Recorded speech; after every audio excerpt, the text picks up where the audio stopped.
근육량이 충분해야 당뇨에 걸릴 확률이 현저히 줄어듭니다.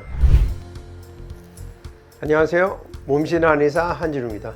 오늘 이 시간에는 당뇨에 대해서 말씀을 드릴까 합니다. 몇 가지 대사증후군이 있죠. 당뇨, 고혈압, 고지혈증, 요즘은 이상지질혈증이라고 부르던가요. 이런 증상들을 우리가 다 묶어서 대사증후군이라고 하는데, 특히 중년 이후에 이런 대사증후군의 위험에 많이 노출이 되고 실제로 환자들도 많은 편입니다. 당뇨라는 거는 어떤 병입니까? 오줌이 달다는 거죠. 소변이 달다. 뇨, 소변이 당, 달다. 맛을 봤을까요? 네, 그렇습니다. 예전에는 소변의 맛을 보고 진단을 했었죠. 특히 임금님의 소변은 그 어의들이 맛을 봤겠죠. 또 분변도 열심히 관찰하고 매화라고 했던가요? 임금님의 대변을, 변기 같은 것을 매화틀이라고 했던가, 이런 이야기를 들었었죠. 임금님의 건강 상태를 체크할 수 있는 중요한 포인트가 됐었었죠. 이 당뇨라는 게 이제 서양에서도 귀족들의 병이었죠. 당뇨가 왜 옵니까? 잘 먹어서 그렇죠. 잘 먹어서. 잘 먹는데 그만큼 움직이질 않으니까 오게 되는 거죠. 오히려 노비나 노예들은 건강한 음식, 그러니까 고기나 생선이 없는 탄수화물만 섭취하고 식이섬유만 섭취하고 열심히 일을 하니까 오히려 귀족들이나 임금들보다 건강했을 수가 있겠다. 지금 생각해보면 그렇죠. 예전부터 귀족의 병이었는데 지금 실정은 어떻습니까? 모두가 귀족이죠. 모든 사람이 귀족입니다. 어떤 의미에서? 식생활에 있어서 귀족이 된 거죠. 너무나 품질 좋은 잘 정제된 탄수화물을 양껏 먹고, 고기도 거의 매일 먹죠. 귀족이 먹던 그런 식사 메뉴를 온 국민이 매일매일 먹기 때문에 당뇨 인구가 점점 늘어나고 있습니다. 한의학에서 당뇨를 열심히 연구를 했어요. 왜 그랬겠습니까? 임금님을 비롯한 귀족들이 이 병이 자꾸 걸리니까 이거에 대한 연구를 많이 했죠. 처방들도 많이 있고 거기에 맞는 이제 약제들도 많이 단일 약제로 사용하기도 했었죠. 우리가 알고 있는 위대한 임금님 중에 당뇨를 알았던 것이 확실했던 분이 계십니다. 세종대왕이죠. 얼마 전까지 그 네이버에 세종대왕을 치면요, 연관 검색어가 고기사랑이라고 떴어요. 고기를 얼마나 좋아했는지, 예전에 세종 아버님이, 세종이 그 궁중 내에 그 선대 임금의 상이 치러지는 동안, 우리가 상을 3년상을 하겠죠. 그동안 고기를 못 먹는단 말이에요. 다 이 상주들은 죄인이니까. 그때 이 시무룩한 세종의 모습을 보고 세종의 아버님이 임종 직전에 내가 죽거든 세종은 고기를 먹게 해라 할 정도로 세종이 고기를 사랑했다고 해요. 근데 세종이 고기를 좋아하고, 그러니까 식성이 좋았겠죠. 그렇게 많이 드시고 뭘 많이 했어요? 연구를 많이 했죠. 혹자는 방중술을 많이 했다 그러는데, 사실 세종대왕이 식욕만큼 성욕도 강했죠.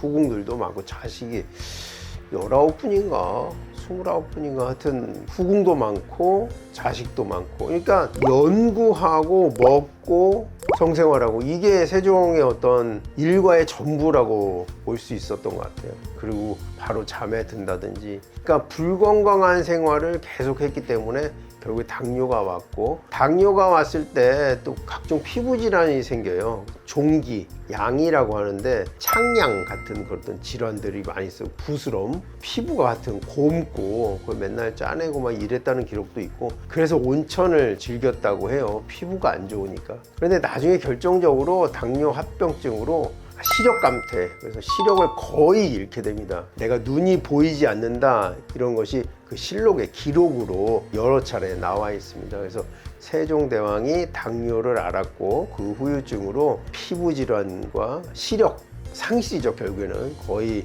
앞이 보이지 않는 상태까지 이르렀다. 왕족들이 이렇게 당뇨를 알았기 때문에 그에 대한 연구를 할 수밖에 없죠.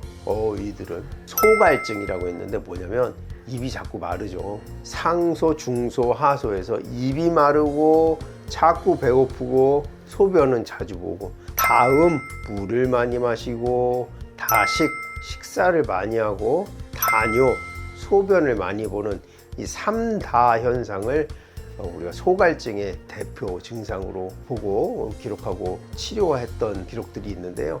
지금 뭐 당뇨의 증상이랑 같죠. 자주 배고프고 자꾸 뭐가 먹고 싶고 입이 마르고 소변을 자주 보는 이런 증상들이 생기게 되는 거죠. 그냥 한의학에서는 여러 가지 처방을 통해서 이 증상들을 개선하고 치료하려고 노력을 했고요. 지금도 처방들을 하고 있죠. 그 중에서 유명한 약재는 갈근, 칡이죠. 칡뿌리. 그 다음에 천화분이라는 약재가 있습니다. 이 천화분이 당뇨의 명약이다 이렇게 표현을 하거든요. 천화분이라는 약재가 당뇨 치료에 많이 사용을 했었던 기록이 있고 지금도 처방에 사용을 합니다. 민간요법에서는요, 돼지 감자, 뭐 여주 이런 것들이 당뇨에 도움이 된다고 하는데요. 그 근거가 뭐 어느 정도 효과가 있는지는 정확히 알지는 못하겠습니다. 하여튼 여주 달인물 굉장히 쓰다고 해요. 이게 당뇨에 좋다고 해서 한때 또 유행을 했었고, 돼지 감자 당뇨에 좋다고 해서 그게 또 한때 선풍적인 인기를 끌곤 했죠. 그런데 이 당뇨를 예방하거나 그 증상을 개선하기 위해서는요, 식습관이 가장 중요합니다. 식습관이 가장 중요하고 혈당을 높이는 음식, 그러니까 너무 고도로 정제된 탄수화물을 섭취를 좀 제한하는 게 좋아요. 오히려 고기 섭취는 추천드릴 만합니다. 그러나 탄수화물, 그다음에 뭐 음주라든지 결국에 알코올도 탄수화물이니까요. 탄수화물 섭취를 줄이시고 단백질과 균형 있는 식이섬유 식사를 하시면 도움이 되고요. 당뇨가 가장 무서운 점은 당뇨의 후유증입니다. 아까 세종대왕 같이 시력을 잃는다든지 콩팥, 신장의 기능이 저하돼서 결국에는 투석을 한다든지 신장 이식을 해야 되는 분들, 거의 당뇨에 의한 신부전인 경우가 거의 대부분입니다. 그러니까 당뇨가 그만큼 콩팥, 눈 건강에 해롭고 또 발이 썩어 들어가는 당뇨족, 발 괴사가 되는, 다리를 절단해야 되는 그런 경우도 생기니까 당뇨가 이미 생겼거나 아니면 경계선에 있는 분들은 식이 조절하시고 치료도 잘 받으시고, 또 한 가지는 운동입니다. 근육량이 충분해야 당뇨에 걸릴 확률이 현저히 줄어듭니다. 그러니까 허벅지가 굵은 사람이 당뇨에 덜 걸린다는 연구 논문이 있었어요. 그러니까 허벅지 두께와 당뇨 발생은 반비례한다. 굵으면 굵을수록 당뇨가 덜 걸리고 얇으면 얇을수록 당뇨에 잘 걸린다는 연구 보고가 있을 정도입니다. 그 이유는요, 이 근육이 당의 저수지 역할을 합니다. 우리 배터리, 보조 배터리 같은 역할을 하기 때문에 우리 혈당이 너무 높을 때는 혈중에 있는 혈당을 딱 잡아들여 가지고 근육에다 잠깐 임시 보관을 했다가, 또 혈당이 낮아지면 그 임시 보관했던 물질을 혈당으로 바로 분해해서 사용하는데, 근육이 적으면 저장할 공간이 없기 때문에 이 혈당이 계속 높아지는 거죠. 근육 운동을 열심히 하는 것도 당뇨 예방 그리고 치료에 도움이 됩니다. 당뇨가 왔다 그러면 두 가지, 식이와 운동, 이것으로 치료를 병행하면 훨씬 좋은 효과가 있고요. 이 당뇨 경계에 있는 분들은 식이와 운동만으로도 치료 없이 당뇨를 벗어나실 수가 있으니까요. 운동과 식이요법이 당뇨 예방 치료에 매우 중요하다는 거 오늘 말씀드리겠습니다. 지금까지 당뇨에 대해서 말씀을 드렸고요. 더 궁금한 점이 있으시면요, 댓글 남겨주시면 성의껏 답변해 드리도록 하겠습니다. 지금까지 몸신 한의사 한진우였습니다. 감사합니다.